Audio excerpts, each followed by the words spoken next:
Do you ever feel like your to-do lists just keep getting longer? Do you drown yourself in productivity accessories, hoping that they'll do all the hard work while you just sit there, relaxing?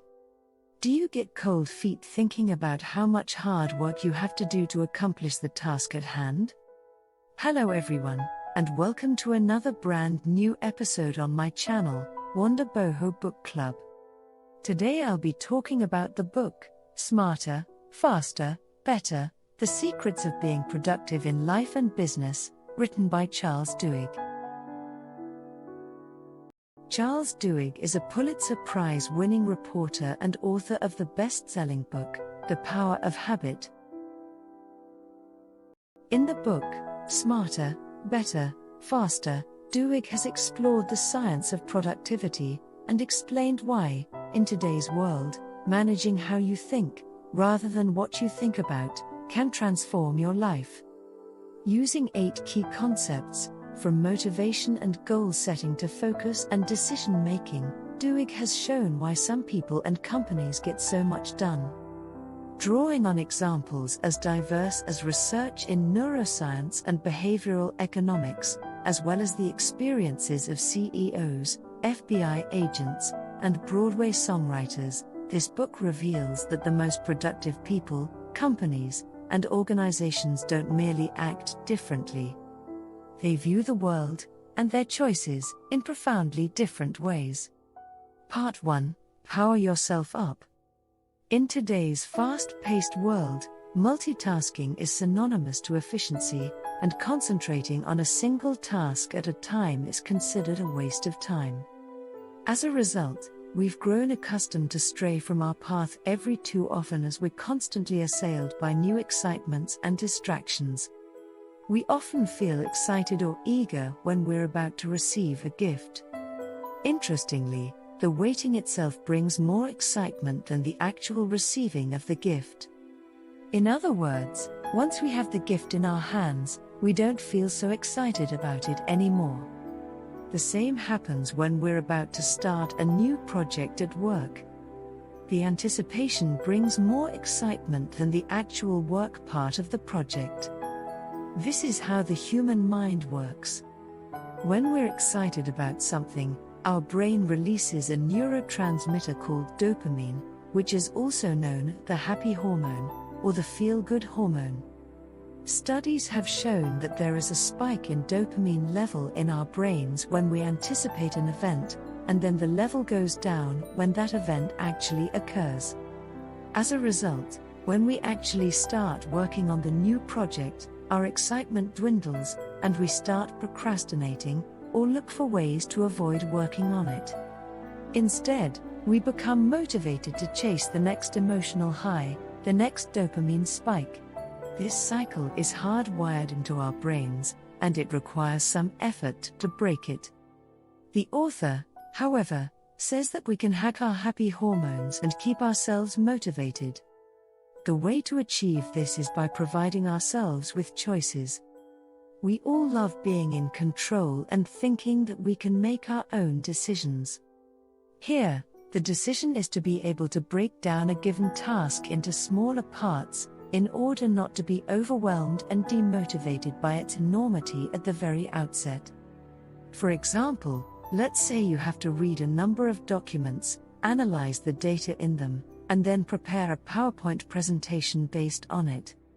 If you look at the task in its entirety, it might seem pretty heavy, and you might feel demotivated and delve into something else right away, like watching a series or a movie on the web. However, if you say to yourself, I will read 10 pages of the first document, and are able to accomplish it, then you feel a sense of achievement, which motivates you to take the next step, which is reading 10 more pages. Also, it helps if we're in a relaxed environment while we're working on our task. For example, playing soothing music in the background and having a delicious cup of coffee might put you more in sync with the task at hand. Once you've finished reading the first 10 pages, reward yourself by taking a little break.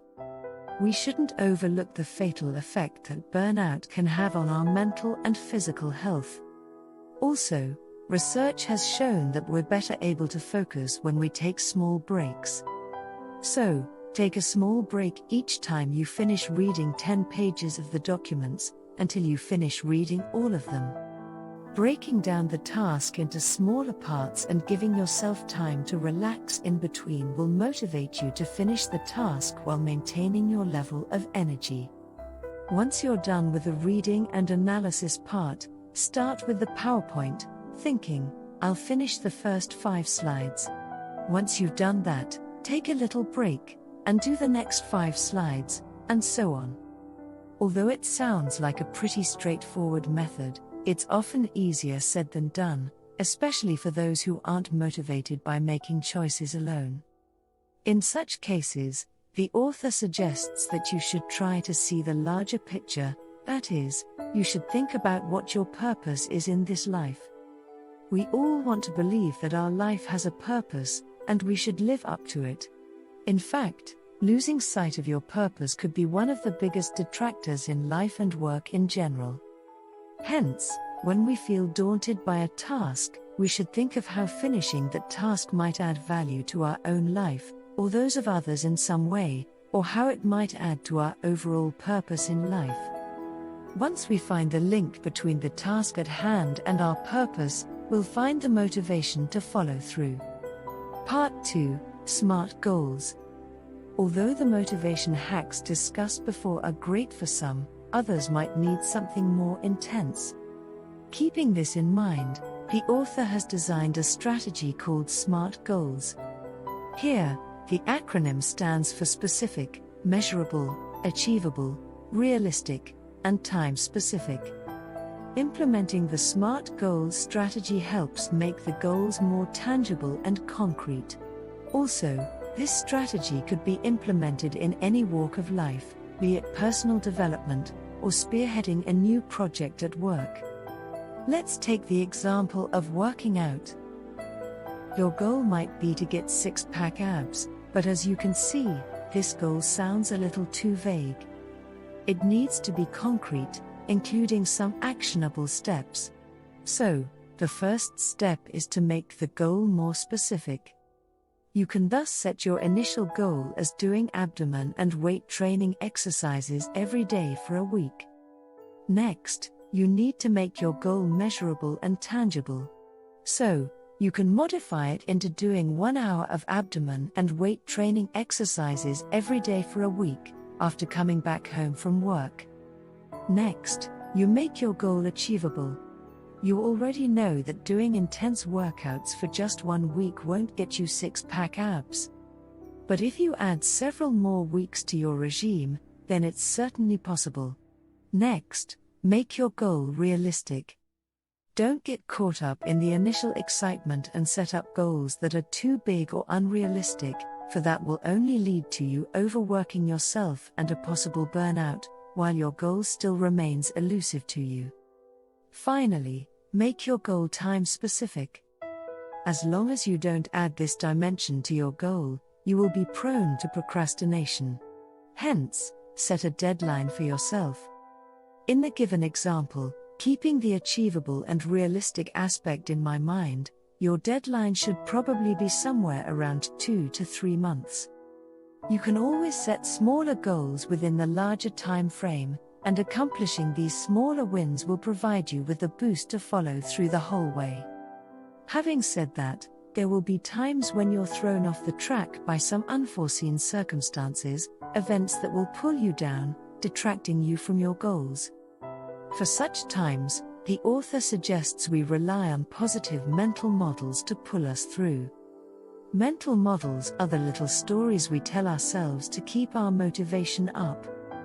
When we're feeling down, we should try imagining how empowered we'll feel when we triumph over all the obstacles standing in our way, or how achieving our goals will positively affect the lives of those around us. Implementing mental models will thus help us sail through the rough patches successfully. Conclusion: we all want to work smart, not hard, that is, get the maximum work done with the minimum effort.